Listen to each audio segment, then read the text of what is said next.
નમસ્કાર બહેનો, આપણે નવ દર્શનની અંદર ષડ દર્શનની વાત કરી હતી. એમાં 6 દર્શન વૈદિક છે અને 3 દર્શન છે એ અવૈદિકની વાત થઈ હતી. તો આ 6 દર્શનને આપણે ષડ દર્શન કહીએ અને એ ષડ દર્શનમાં વેદોના પ્રામાણ્યનો સ્વીકાર કરતા હોય એટલે એને વૈદિક દર્શન કહેવાય, અથવા તો આસ્તિક દર્શન છે. અને એના સિવાયના આપણી પાસે 9 દર્શનો થાય તો એમાં 3 દર્શનો છે એ નાસ્તિક છે, એટલે કે અવૈદિક, એટલે કે વેદોના પ્રામાણ્યનો સ્વીકાર કરતા નથી.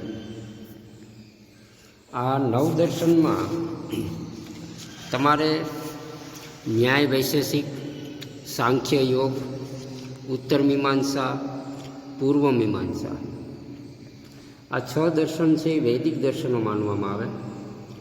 અને એના સિવાયના 3 દર્શનો છે અવૈદિક છે અથવા તો નાસ્તિક છે, કારણ કે એ વેદનો સ્વીકાર કરતા નથી. તો એમાં પહેલાં છે ચારવાક દર્શન. આમ જોવા જઈએ તો આપણે હરેક દર્શન વિશે થોડા ઘણું જાણતા હોઈએ, વ્યવહારિક જીવનમાં એનો ઉપયોગ થતો હોય, પણ હું માનું છું ત્યાં સુધી હાલની વિશ્વની સ્થિતિ કે ભારત દેશની સ્થિતિ, આ સ્થિતિ અનુસંધાન આપણે જોઈએ તો અત્યારે સૌથી વધારે જે કોઈ માણસો માનતા હોય દર્શનમાં તો એ ચારવાક દર્શન છે. ચારવાક દર્શન છે એ ભૌતિકવાદી છે.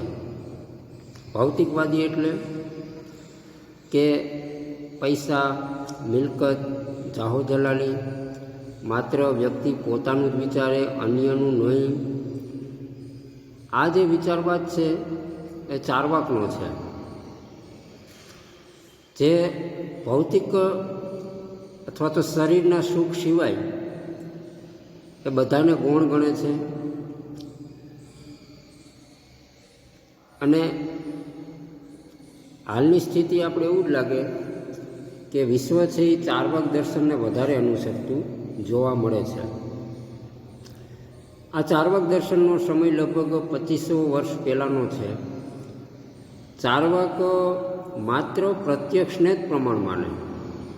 પ્રત્યક્ષને પ્રમાણ માનવું એટલે કે જે આપણી નજરની સામે છે એ સાચું, નજરથી અચૂક ચૂકાઈ ગયું એટલે એને ખોટું માને છે. એટલે કે ઈશ્વર આપણને દેખાતો નથી એટલે ઈશ્વરની માન્યતામાં માનતા નથી.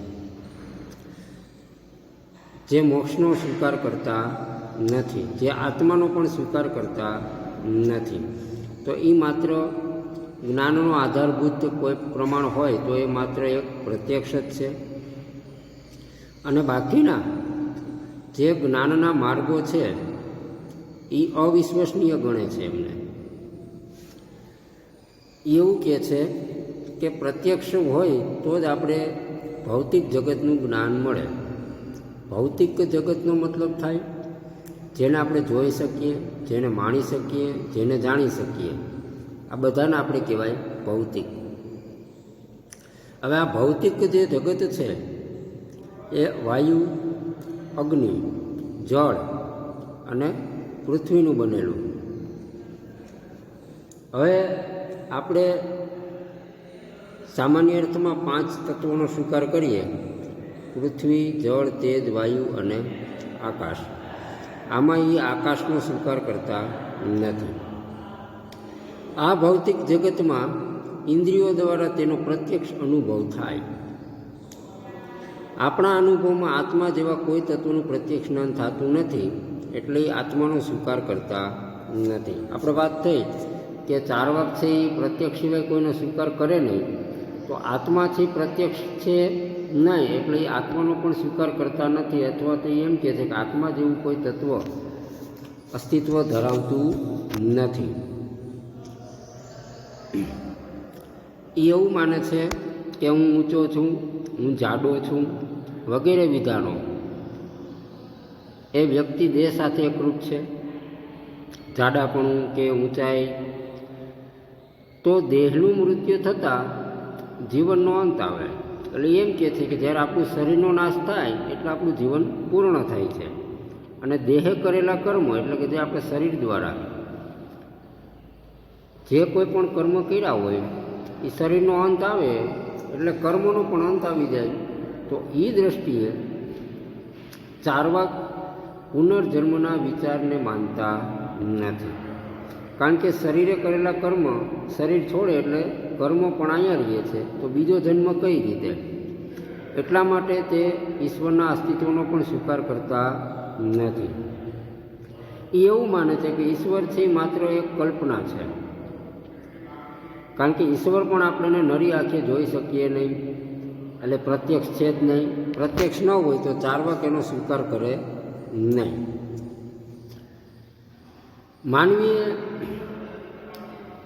જગતમાં ભૌતિક તત્વ સહજ રીતે પ્રાપ્ત થતું એક મિશ્રણ કહે છે, એટલે કે કર્મકાંડ કે એમાં પૂજા વિધિ એનું કોઈ તાત્પર્ય નથી. એટલે કર્મકાંડનો સ્વીકાર કરતા નથી, પૂજાપાઠનો સ્વીકાર કરતા નથી. માનવીય જીવનમાં પ્રાપ્ત કરવા જેવું કોઈ કર્તવ્ય હોય તો તે સુખની પ્રાપ્તિ છે. એટલે સુખની પ્રાપ્તિ એટલે ચાર્વાક એવું માને છે કે એન કેન પ્રકારે એ સુખ મેળવવા માટે તમારે અન્ય હજારોને દુઃખ આપવા પડે તો પણ મંજૂર છે. જીવનમાં સુખી થવું અને દુઃખનો છાંયડો ક્યારેય પડવા દેવો નહીં, એવું ચાર્વાકનું માનવું છે. તો આ માન્યતા ચાર્વાકની દૃષ્ટિએ ખોટી પણ સાબિત નથી થતી, અને હાલની સ્થિતિ આપણે જ્યારે જોતા હોઈએ તો આપણને એવું પણ લાગે છે કે જે લોકો અતિ ધનવાન છે એ ગરીબોનું અતિ શોષણ કરતા હોય, કારણ કે ધનવાન લોકો પોતાના સુખ ખાતર અન્યને દુઃખી કરવામાં પીછેહટ ભરતા નથી. તો મોટા મોટા પોલિટિશિયનો પ્રજાને ગમે તે રીતે છેતરવાનો પ્રયત્ન કરતા હોય પોતાના સુખને ખાતર. પછી હાલના સમયમાં આપણે જોઈએ તો આખા વિશ્વની અંદર કરપ્શનનું પ્રમાણ વધતું જાય છે, મોંઘવારીનું પ્રમાણ વધતું જાય છે. તો આ સ્થિતિને આપણે જોતાં એવું લાગે છે કે હાલમાં ચાર્વાક દર્શનનો પ્રભાવ વધારે પડતો હોય એવું લાગે. બીજું છે જૈન દર્શન. તો પ્રાગ ઐતિહાસિક કાળથી જૈન દર્શનની શરૂઆત થઈ. એમાં કુલ 24 તીર્થકર થઈ ગયા. એમાં પહેલા તીર્થકર છે ઋષભદેવ, અને છેલ્લે આવ્યા વર્ધમાન એટલે કે મહાવીર સ્વામી.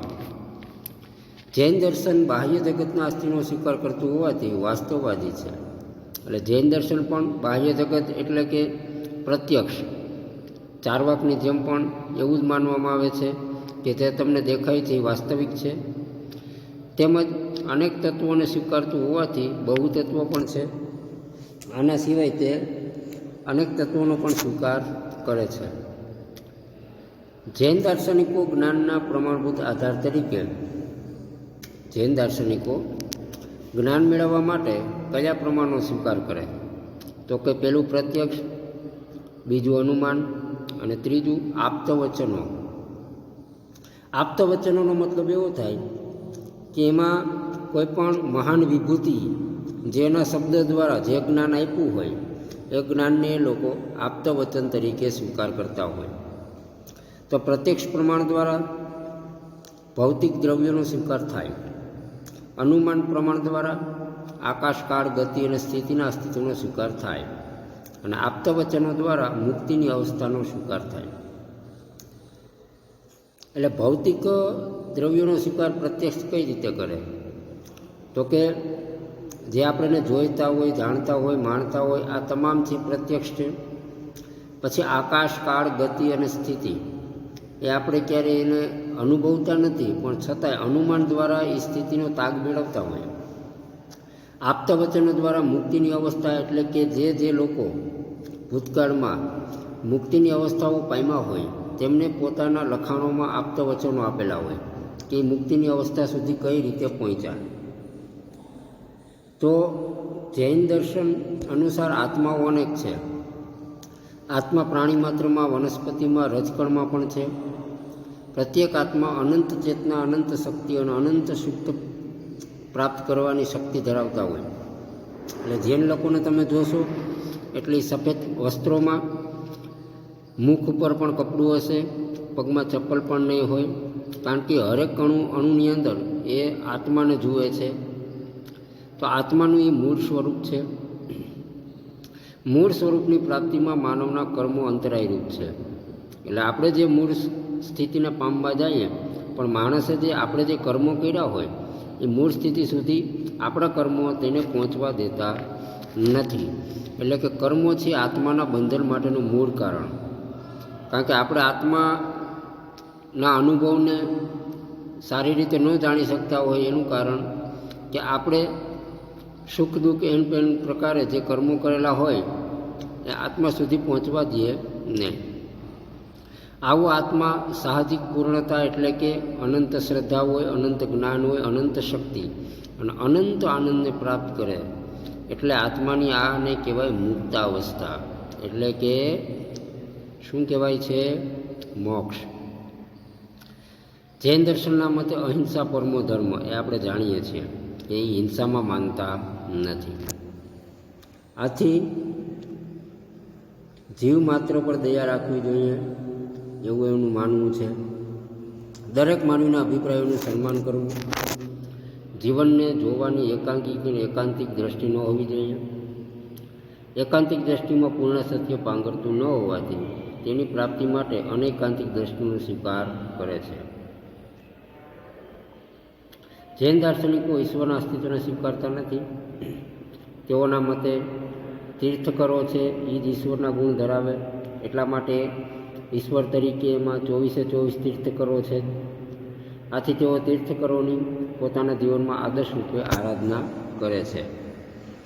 એટલે છેલ્લે આપણે છે બૌદ્ધ દર્શન. બૌદ્ધ દર્શનના પ્રણેતા ગૌતમ બુદ્ધ. ગૌતમ બુદ્ધે માનવના દુઃખોનો ઉદ્ભવ અને દુઃખમાંથી નિવૃત્તિ માટેના ઉપાયો આપ્યા. એટલે ગૌતમ બુદ્ધ એવું માને છે કે માનવ જીવન અહર્નિશ દુઃખથી તૃપ્ત છે. એટલે કે માનવ જીવન છે એ દુઃખોથી વણાયેલું છે અને દુઃખમાંથી નીકળવાનો માર્ગ પણ છે જ. એટલે બૌદ્ધ દર્શને 4 આર્ય સત્યનો સ્વીકાર કર્યો. આ 4 આર્ય સત્ય એટલે એક તો એ છે કે એક તો જગતમાં દુઃખ છે, બીજું દુઃખ છે એનું કારણ છે. જો કારણ હોય તો એનું નિવારણ પણ હોય, અને જો નિવારણ હોય તો એનો માર્ગ પણ હોય. એટલે આ 4 આર્ય સત્યનો સ્વીકાર કર્યો. બૌદ્ધ દાર્શનિકો દુઃખના નિવારણ માટે આર્ય અષ્ટાંગ માર્ગ પણ આપ્યો છે.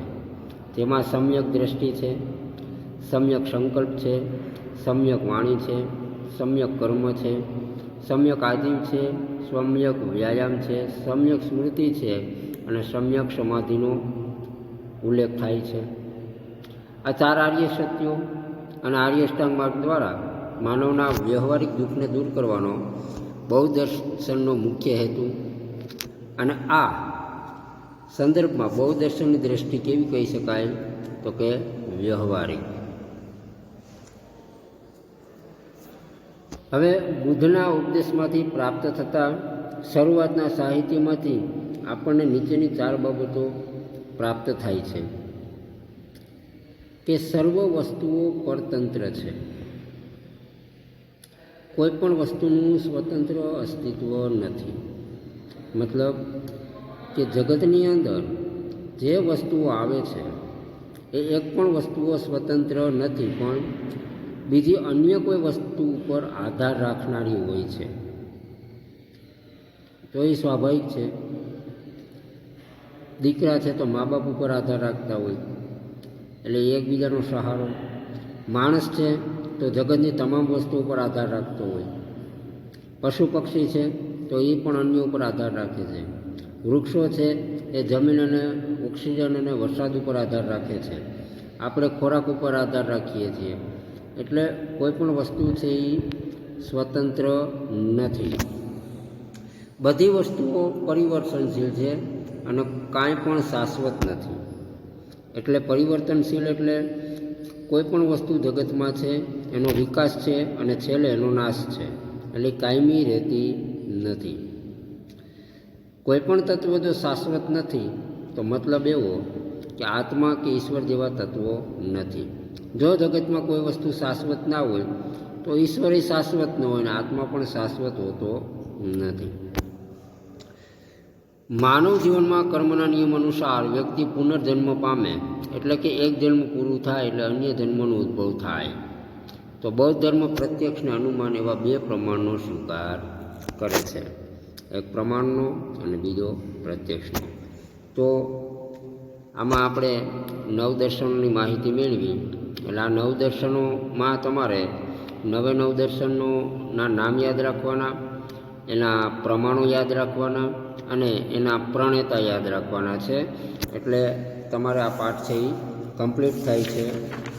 હવે આપણે આના પછી નવો પાઠની શરૂઆત કરશું, કારણ કે આ જે પાઠ છે એ તમારે અભ્યાસક્રમને આધારે, એટલે કે બોર્ડના નિયમ પ્રમાણે મેં લીધેલો છે. એટલે અમુક ચેપ્ટર છે એમાંથી આપણે બાદ કરેલા છે. તો હવે આપણે આના પછીનું આપણે ચેપ્ટર છે એ નવું ચાલુ કરશું. ત્યાં સુધી આભાર.